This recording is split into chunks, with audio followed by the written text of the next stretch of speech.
Right, well, thank you very much, Joanne, for your introduction. I think one thing we can be clear, that is trade union structure and organisation will not develop at the rate of technology. Don't have to be any doubt in anyone's mind on that question at all.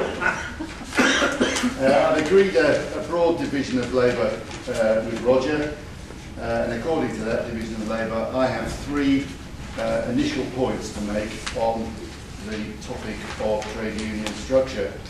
These points concern, firstly, internal union structure, secondly, external union structure, and thirdly, international union structure.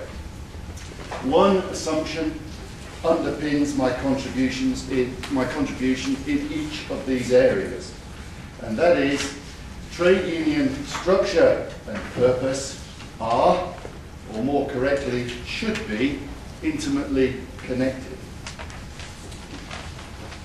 On internal union structure, I think it's fair to say that we have seen in recent years a development away from the traditional organisation based on industry or occupation to a range of internal structures allowing representation by, if you will, individual or personal characteristics such as sex, age and ethnicity. In general terms, one suspects, or I suspect, that these structures will expand in their function and role. Now they are primarily organisations concerned with representation. I suspect over time they will develop to be organisations concerned with recruitment, organising beyond the representation function. I suspect also that their relation with, in inverted commas, mainstream democratic processes within trade unions will alter substantially too. On external union structure, that is, mergers and the impact of mergers, I think there are several points of departure on this issue. The first of which is, in my view, there is absolutely no chance of some centrally imposed principle that will influence the pattern of the merger process. Merger decisions will continue to be taken within individual trade unions. In consequence, the relationship between trade union structure and trade union purpose will not necessarily be apparent in every trade union merger.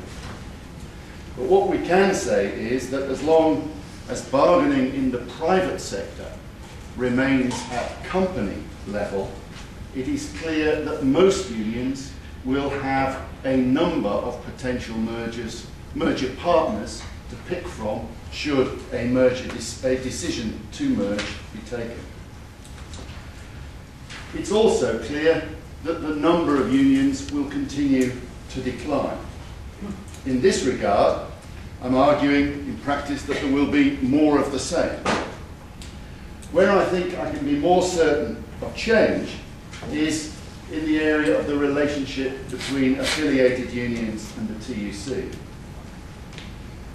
Existing relationships, I would argue, are no longer sustainable insofar as membership is becoming increasingly concentrated in fewer, larger trade unions. While I suspect, certainly before 2020, it is unlikely that the TUC will become a servicing platform, as in the case of the General Federation of Trade Unions.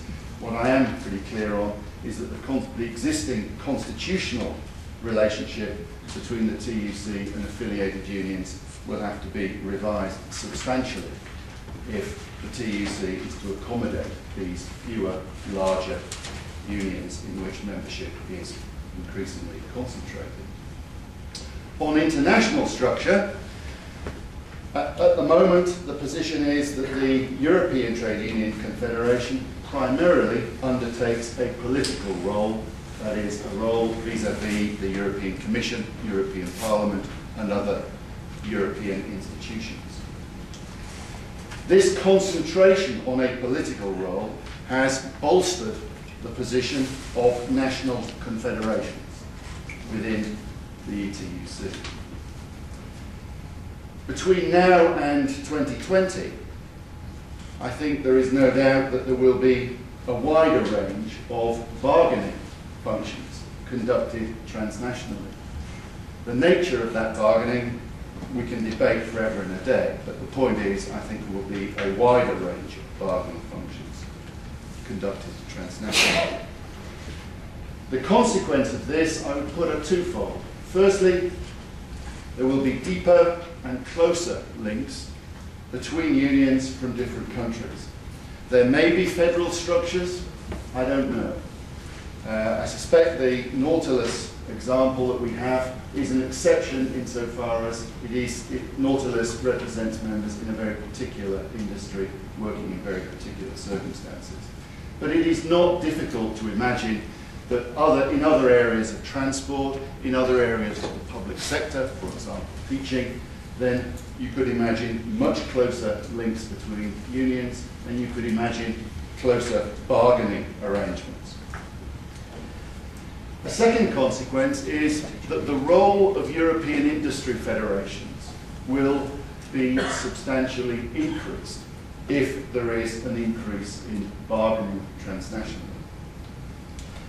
This, I would argue, will promote an extremely difficult debate about the allocation of resources. The simple fact of the matter is, at present, we spend in the trade union movement about €1 on industry federations to every 25 euros we spend on European industry federations. It's €1 on national confederations to every 25 we spend on European industry federations. That relationship, I would argue, cannot continue if we are to expect European industry federations to take a more pronounced and prominent role in transnational bargaining arrangements. Thank you very much.